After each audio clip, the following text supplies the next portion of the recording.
हिंदी में लगाए गए ये नारे वॉशिंगटन डीसी में अमेरिकी संसद से थोड़ी ही दूर पर गूंज रहे थे।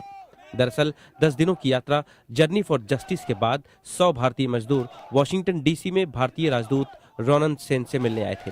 ये मजदूर उन 500 से ज्यादा भारतीय मजदूरों में से हैं जिन्होंने कहा कि अमेरिकी कंस्ट्रक्शन कंपनी सिग्नल इंटरनेशनल ने उन्हें धोखा दिया है।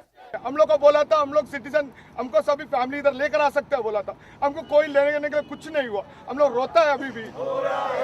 2005 में आए समुद्री तूफान कैटरीना से हुए नुकसान के बाद से सिग्नल इंटरनेशनल कंपनी तबाही के इलाकों में निर्माण का काम कर रही है और इसी काम के लिए भारतीय मजदूरों को अमेरिका बुलाया गया था।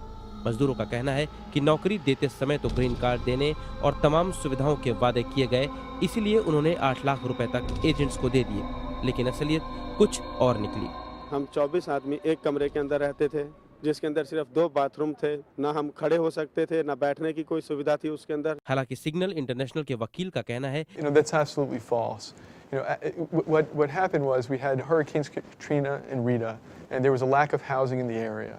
So Signal invested millions of dollars in building housing so that workers would have good housing, appropriate housing.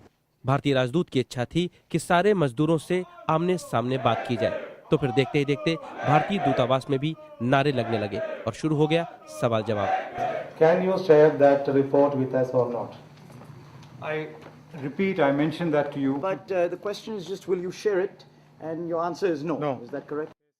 Answer is that You cannot. I cannot. ये आप कह सकते हैं कि जब तक हमारी ट्रैफिकिंग का इन्वेस्टिगेशन चल रही है, ये हमारे पे ये सर्वेलेंस ना करें। We will not directly contact.